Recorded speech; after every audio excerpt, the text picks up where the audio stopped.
If you're seeing this message right now, your breakthrough is on the other side of forgiveness. Forgiveness of yourself and the forgiveness of others. But most importantly, the forgiveness for yourself or of yourself. And the thing is that the forgiveness is for yourself.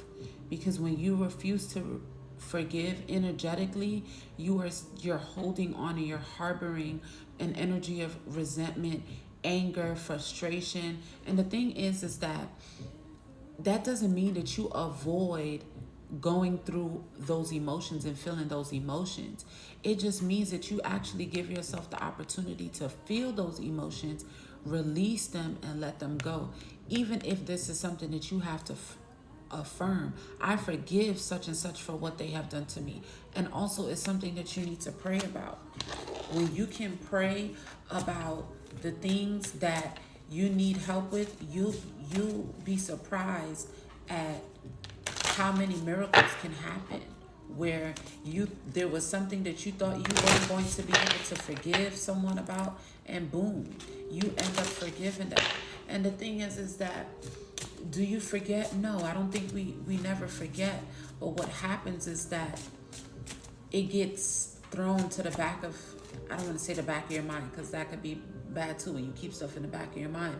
But it just ends up going to a place where it just ends up naturally becoming forgotten, because the more that you work on forgiveness, you give yourself the opportunity to focus on the things that bring you joy. You focus on getting back that peace. You focus on getting back the things that once made you happy. It's like you free up your energy to focus on other things.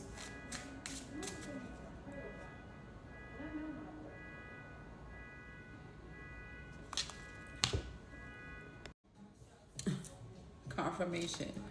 When you forgive yourself, that's when the alarm goes off in your head, where you can be able to resolve so many conflicts. You end up being able to get over that hump of, especially, let's just use this as an example, right? Let's say that you have to forgive someone that you have to co-parent with, or that you have to, coexist with. When you allow yourself to forgive that person, now you guys can operate more out of a space of love, and you can focus on your journey of self-respect, right? Because most times when the things that we have to most, unless this is something that's inner child, right? But let's just say hypothetically, this is something that the energy that I'm getting is something that is with these two older people here. This could be something that happened in your adulthood, that happened while, in your adult years. It's like whatever this particular thing is that you needed to forgive this person for. The reason why the disrespect happened in the first place is because you had a lack of respect for yourself. So yeah, it's not saying that it's your fault that you get disrespected, but it's also being able to take accountability that, you know what, certain situations that I have experienced was only a reflection of the way that I treated myself. Certain people only felt that they could have treated me or mishandled me a certain way is because I was mishandling and treating myself a certain way. So it's like, and even if this is something where this could be parent and child dynamic, it's like forgiving the person, the elder, for mistreating you a certain way, or allowing you to go through certain things simply because they didn't have the self-respect for themselves. So the way that they treated you was a reflection of the way that they felt about themselves. Either way, when you bring more love into the situation, you allow yourself to continue on the journey, because you're going places and you're going to get there, but you prolong the journey by simply holding on to things that you need to let go.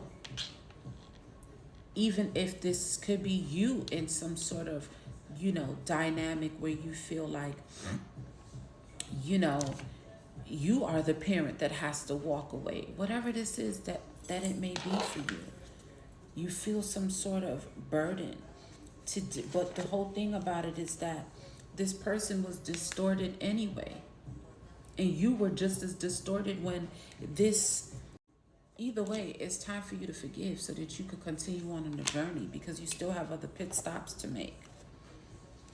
And what I'm getting around this is that whatever it is that you guys need to forgive for a certain few of you, this is in regards to your self-respect and worthiness.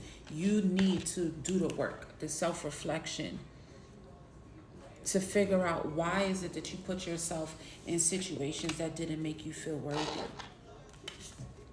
Why did you stick around in certain things? Is it because this is something that I saw growing up and I thought that it was normal? Is it because whatever it is, it was because you have to do whatever this is so that you could get back that inner peace?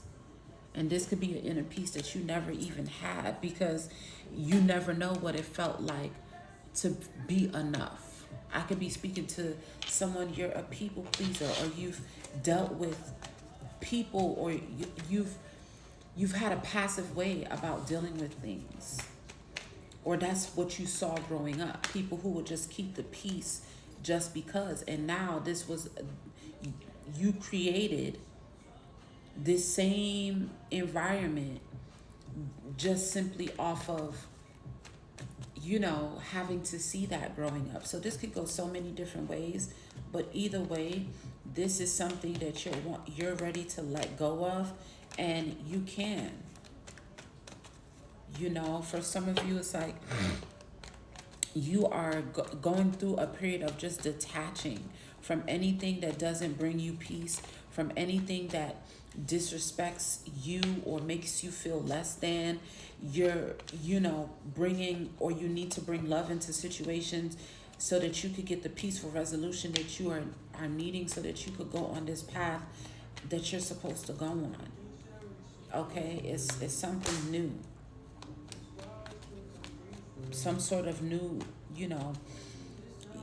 some sort of new form of income is tied into your confidence, your self-respect, feeling worthy about yourself, and being able to know how to have peace, okay? And that's when things are going to shift for you. But this is what I have for this part of the collective. I'll see you guys in the next one. Peace.